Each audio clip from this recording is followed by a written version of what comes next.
নমস্কার বন্ধুরা, good morning. তো তোমরা সবাই কেমন আছো? আশা করছি সবাই ভালো আছো, সুস্থ আছো, আর আমরাও ভালো আছি। আর আমার এই ছোট্ট পরিবারে তোমাদের সকলকে স্বাগত জানাই। বড়দের প্রণাম জানিয়ে আর ছোটোদের বুক ভরা ভালোবাসা জানিয়ে আমার এই ভিডিওটি শুরু করছি। তো প্লিজ তোমরা ভিডিওটি স্কিপ না করে সম্পূর্ণ দেখো, আশা করছি তোমাদের ভালো লাগবে। তো আজকে আমরা সবাই মিলে যাচ্ছি তারকেশ্বর। তো আমরা এসে গেছি শেওড়াফুলিতে। তো ওখানে প্রচণ্ড পরিমাণে বৃষ্টি হচ্ছে আর আমরা দাঁড়িয়ে আছি দোকানে। তো দোকানে আমরা বাঁক নেব, বাঁক সাজিয়ে দিবে আমাদেরকে, ভাঁড় নেব। তো ভাঁড় নিয়ে আমরা জল তুলে তারপরে আমরা ভোলানাথের উদ্দেশ্যে পায়ে হেঁটে রওনা দেব। তো আমাদের জল তোলাও হয়ে গেছে, সবাই মিলে আমরা হেঁটে যাচ্ছি। আর আকাশটা কতটা পরিষ্কার হয়েছে বৃষ্টি হওয়ার পর, আর প্রচুর পরিমাণে রোদও উঠেছে। তো সবাই মিলে যাচ্ছি হেঁটে। তো এখান থেকে আমরা শেওড়াফুলি থেকে প্রায় 48 কিলোমিটারের মতো রাস্তা। তো 15 বছরও আমি যাইনি, এবছর আমি আর আমার হাজব্যান্ড প্রথম যাচ্ছি। তো আমি জানি আমার ভোলানাথের কৃপায় আমরা সবাই পার হয়ে যাব। তো চলো, আমরা এখন ডাকাতকালী মন্দিরে এসেছি। তো এখানে 2.5-3 ঘন্টা এরকম লেগেছে ডাকাতকালী মন্দিরে আসতে। তো আমরা পিছনে গেট হয়ে আমরা ঢুকেছিলাম। তো ওখানে বাঁক রেখে আমরা সবাই জল ঢেলে মায়ের মন্দিরে জল ঢেলেছিলাম। তো ওখানে তো প্রচুর পরিমাণে ভিড় হচ্ছিল। তো সেই জন্যই যা হোক করে মায়ের দর্শন নিয়ে তারপরে আমরা আবার রওনা হলাম কাশী বিশ্বনাথের জন্য, মন্দিরে যাওয়ার জন্য। তো চলো, তোমরা ভিডিওটি স্কিপ না করে সম্পূর্ণ দেখো, আশা করছি তোমাদের ভালো লাগবে। আর যদি ভালো লেগে থাকে অবশ্যই একটা লাইক করে দিও।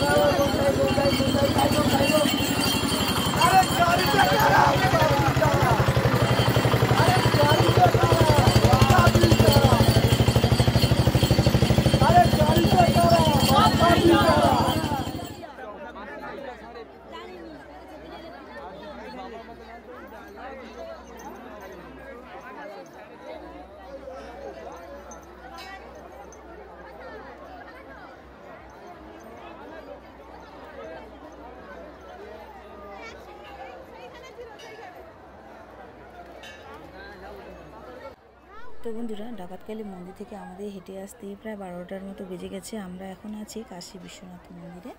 তো ওখানে প্রচণ্ড পরিমাণে ভিড় আর লম্বা লাইন হয়ে আছে। তো আমরা কেউ আর মন্দিরের ভিতরে যেতে পারিনি। তো এখানেই আমরা জল ঢেলে বাবাকে প্রণাম করে আমরা বেরিয়ে পড়বো। তো দেখো, সবাই মিলে জল ঢালাম, আমার হাজব্যান্ডও জল ঢেলেছে, অনেকেই আছে, সবাই যে যার মতন জল ঢেলে তারপর আমরা বেরিয়ে যাব। তো এখান থেকে আমরা যতটা রাস্তা এসেছি শেওড়াফুলি থেকে, তো তার থেকে ডবল আমরা যাব লোকনাথ, তারপরে তারকেশ্বর। তো সেখানে তো আর ভিডিও করতে পারলাম না। আমরা সবাই মিলে তারকেশ্বর পৌঁছতে আমাদের 6:30 এরকম বেজে গেছে, 7টা। তো আমরা খুবই কষ্টে জল ঢেলেছি। ওখানে প্রচুর ভিড়।